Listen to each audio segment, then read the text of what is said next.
It's your child's first day of daycare. You've been dreading this morning for weeks. You pull into the parking lot, unbuckle them, and the two of you walk through the door together. And something shifts. Their grip tightens. Their face changes. By the time you reach the entrance, they are in full meltdown. Arms around your neck, crying like the world is ending. And you're standing there, holding it together on the outside, already falling apart on the inside. Just leave. They'll learn that you always come back. That advice gets passed around like settled fact, but it skips over something important. It assumes the child's nervous system is ready to feel safe on day one, in a brand new environment, surrounded by strangers, without a single trusted person in sight. But what if helping your child transition into daycare didn't start with pushing them away, but by staying very close? In Germany, there's a widely used approach to childcare settling. At first glance, it looks simple, but underneath, it's built on something powerful. Let's walk through it. The drop-off no one prepared you for. You walk out, the door closes behind you, and then you just go about your day. Except you don't. Not really. There's something sitting in the back of your mind all day. A question you can't answer because you're not there. Are they still crying? Did anyone go to them? Are they sitting in a corner somewhere, waiting for someone who isn't coming? Here's the problem with that. Just trust it only works if both you and your child actually have a reason to trust the people and the place. And on day one, neither of you do. The advice to leave quickly assumes the hard part is the goodbye. But the hard part isn't the goodbye only. It's the hours after it, for both of you. Your child trying to regulate in a space that doesn't yet feel safe, and you trying to function without knowing if they can. But here's what's actually happening underneath. Separation anxiety peaks between 8 months and 2 years, exactly when many children start daycare.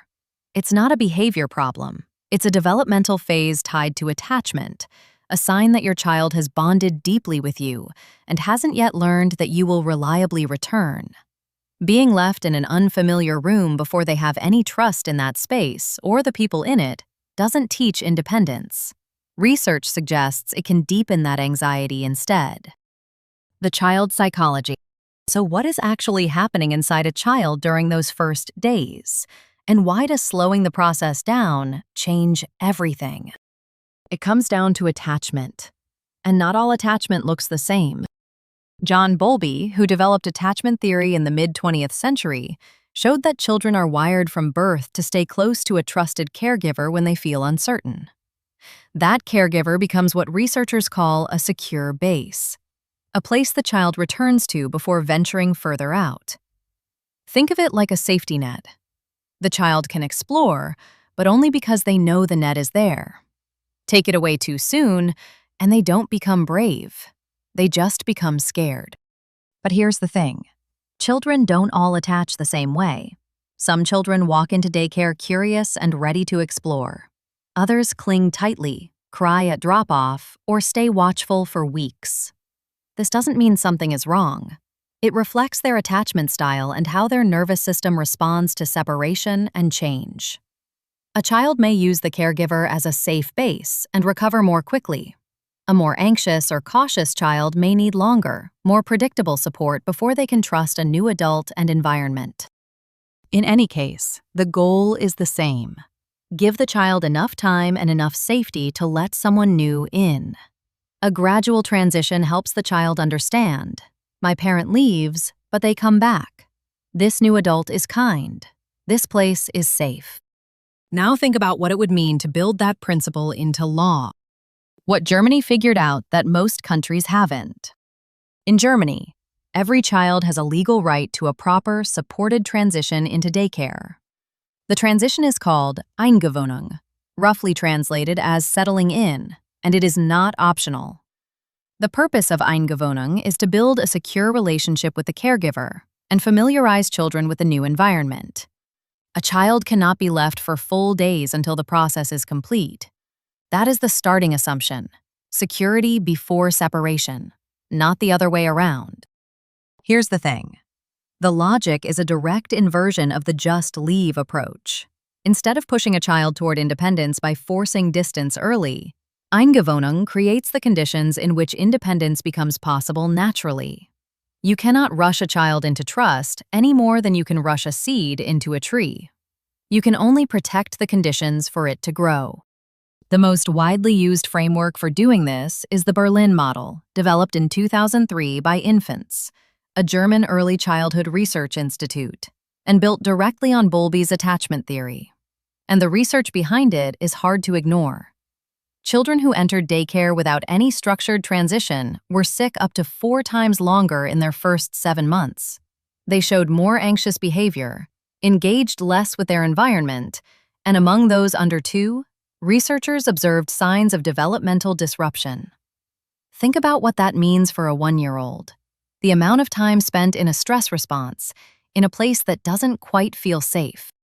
In short, the structured transition isn't just a nice-to-have period. It is a psychological investment that ensures the child enters their new environment with a secure foundation, rather than a heavy burden of stress. So here is how it actually works, and why the sequence matters. The method? Step by step. Step 1. Before the child ever walks through the door, the parent gets the full picture. Every step, every day, what their role is and why. That matters more than it sounds. A parent who arrives calm and informed signals something to their child without saying a word. This place is safe enough for me to be here. Step 2. Days 1 to 3. No separation. None. The parent comes in with the child and stays for 1 to 2 hours each day. They sit nearby, available, calm, not hovering.